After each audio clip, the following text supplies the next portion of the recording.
Hi there, and I hope you and your family are safe and healthy at home during this time. Today, I wanted to take a few minutes and go over the Georgia Buyer Brokerage Agreement with you guys.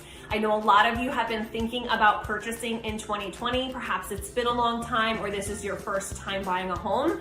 And this is kind of the first piece of a lot of puzzles to get you to that end game of owning a home. So the Buyer Brokerage Agreement is just that. It's an agreement between a brokerage and a buyer, a realtor and a buyer, okay? And so the very first part is just stating who that relationship is between. So for instance, Berkshire Hathaway and the buyer and their licensees, meaning myself. And there is a date that you would put in there.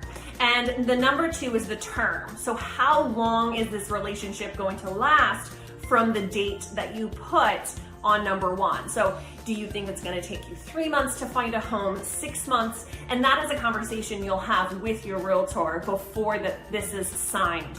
And you know, it can be amended. If it takes a little bit longer, you can go back in and adjust that time frame. Number 3 is disclosing whether or not your realtor is an independent contractor like myself or an employee of the brokerage, okay? So those are 2 distinct things and you wanna talk to your realtor about that.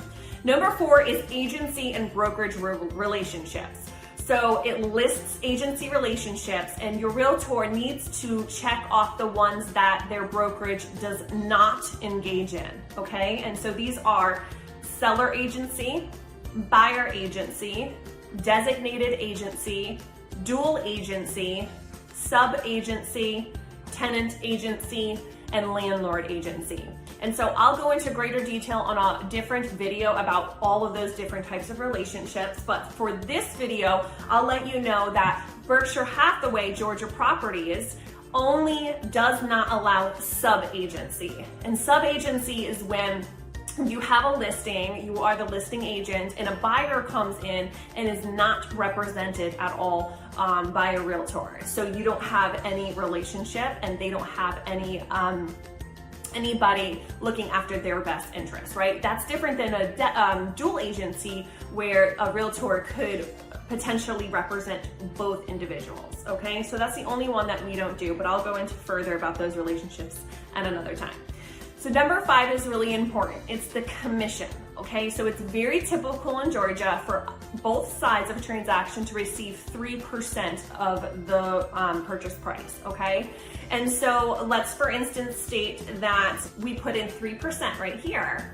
In this box right here, it states whether or not the seller, if the seller is only offering, let's say 2% or 2.5%, is the buyer going to be responsible for paying that additional 0.5% or 1% to the realtor, okay? So for me, that is always a not, okay? I never ask my buyers to pay any percentage to myself, okay? So that's very important that you pay attention to that because it could potentially cost you more money and you wanna know up front whether or not there may be additional costs to you, okay?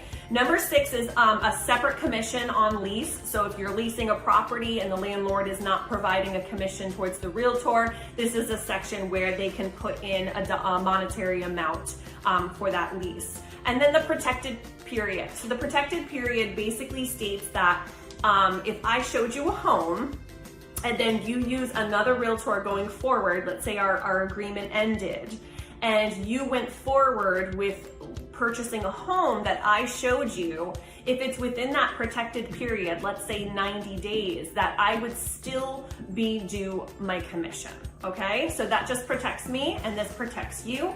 And there are explanations of all of the sections as you go through. So there's plenty for you to kind of read, and if you have questions, you know, talk with them before you sign it, okay? So this last page is basically the signature page.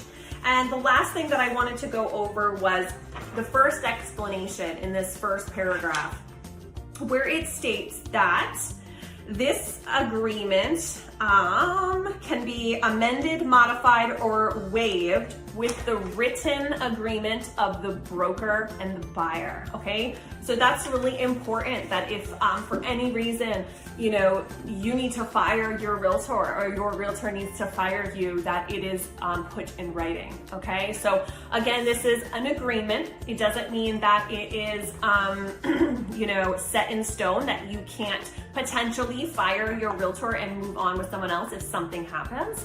But it does protect you both, and it is an important part, the important first step in that relationship between you and the person who's going to help you through this process. So if you have absolutely any questions about what I just went through, feel free to reach out to me. My name is Kim Ross. I'm with Berkshire Hathaway in Fayetteville, Georgia, and I'm just super passionate about helping people purchase their first home, or, you know, find that dream home that they've been waiting for, or possibly sell their home to make way for that new home, that new dream of theirs. If you have any questions, feel free to reach out to me via email, text. You can give me a call. My name is Kim Ross, and I've got you covered.